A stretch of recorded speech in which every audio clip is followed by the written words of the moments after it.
반갑습니다, 여러분. 세계적인 베스트셀러죠. 폴 크루그먼의 경제학 교과서를 아주 쉽고 재밌게 씹어 먹어보는 시간, 경제학 짱박사입니다. 자, 오늘 우리가 같이 살펴볼 주제 진짜 흥미롭거든요. 바로 인위적으로 희소한 재화입니다. 이름만 들으면 뭔가 좀 막막하죠. 근데 사실 이거 우리가 매일같이 겪고 있는 아주 일상적인 얘기예요. 그럼 바로 들어가 볼까요? 오늘 다룰 내용 쭉 한번 보시죠. 인위적으로 희소한 재화가 대체 뭔지 그 정의부터 시작해서요. 한계 비용 제로라는 아주 마법 같은 상황, 그리고 이걸 그래프로 보면서 자중 손실을 이해해 볼 겁니다.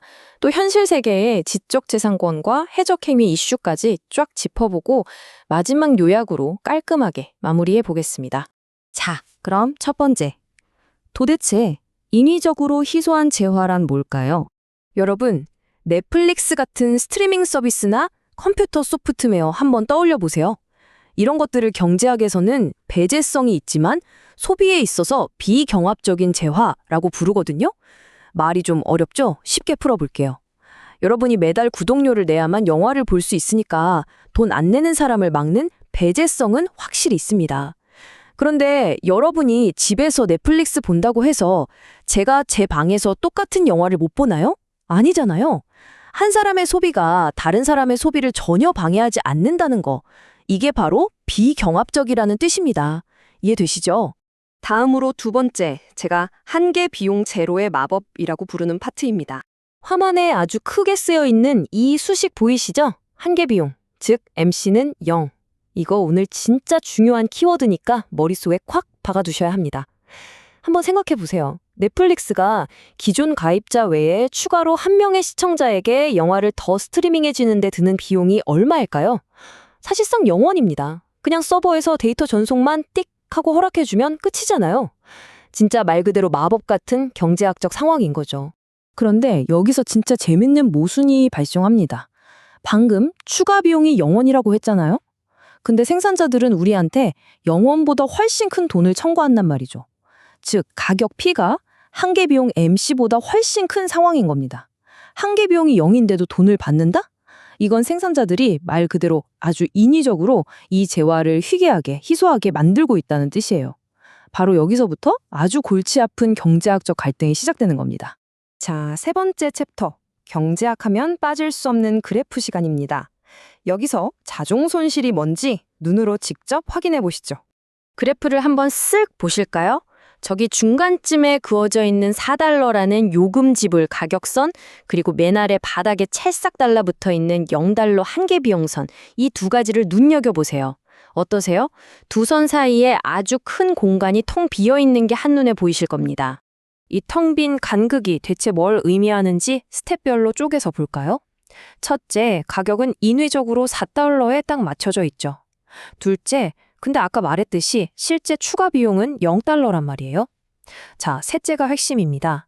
나는 이 영화에 2달러나 3달러 정도는 낼 용의가 있다. 이런 사람들은 어떻게 될까요? 4달러보다 적으니까 억울하게 소비해서 아예 배제되어 버립니다.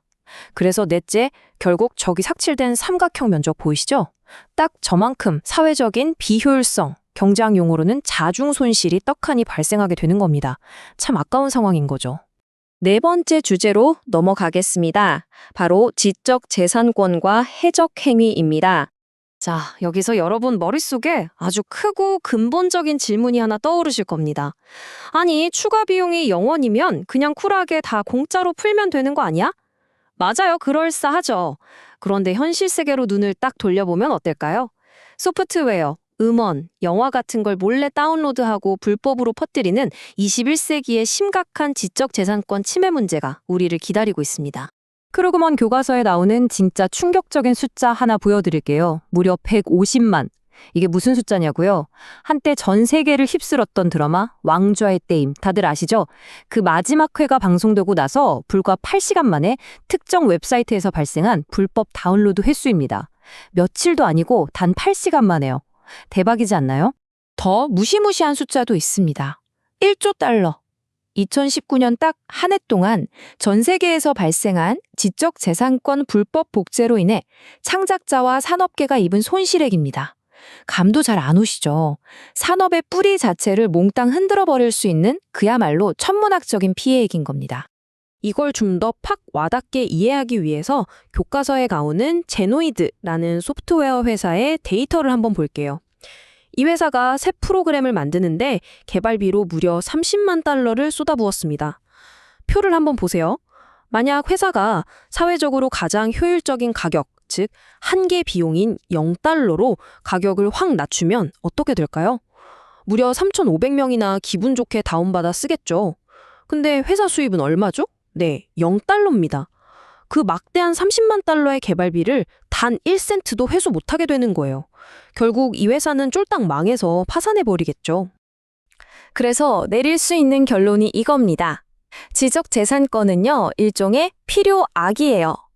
훌륭한 소프트웨어나 끝내주는 영화를 처음 만드는 데는 진짜 어마어마한 초기 비용이 들거든요. 창작자들도 밥 먹고 살아야 하고 또 다음 작품을 만들려면 정당한 보상이 꼭 필요하잖아요. 만약 지적재산권으로 인위적인 희소성을 만들어서 이들에게 인센티브를 주지 않는다? 그럼 애초에 우리가 열광하는 그런 멋진 컨텐츠들은 아예 세상에 태어나지도 못했을 겁니다. 자, 어느덧 마지막 섹션이네요. 오늘 내용 싹 한번 요약해보고 생각해볼 거리도 던져드리겠습니다. 오늘 우리가 쭉 살펴본 경제학의 가장 큰 딜레마가 바로 이겁니다. 효율성 대 인센티브. 한 개 비용이 0인데도 굳이 가격을 매겨서 사람들을 못 보게 막는 건 분명히 자중 손실을 낳는 경제적 비효율성을 만듭니다. 하지만 반대로 창작자들이 파산하지 않고 계속해서 혁신적인 작품을 만들어내게 하려면 인센티브가 절대적으로 필요하죠. 이 두 가지 엄청난 가치가 지금 팽팽하게 줄다리기를 하고 있는 겁니다. 그래서 마지막으로 여러분께 좀 깊게 생각해 볼 만한 질문을 하나 던지고 싶습니다. 모든 사람이 지식과 문화를 마음껏 누릴 수 있는 완벽한 접근성, 그리고 뼈를 깎아 창작한 사람들에 대한 정당하고 합당한 보상. 우리는 과연 이 아슬아슬한 줄타기에서 어떻게 완벽한 균형을 찾아낼 수 있을까요? 정답은 쉽게 나오지 않겠지만 오늘 경제학 짱 박사와 함께한 이 마스터 클래스가 여러분께 좋은 힌트가 되었길 바랍니다. 이 질문에 대해 스스로 꼭 한번 치열하게 고민해 보시고요. 저는 다음 시간에도 더 흥미진진한 경제학 이야기로 돌아오겠습니다. 끝까지 함께해 주셔서 진심으로 감사합니다.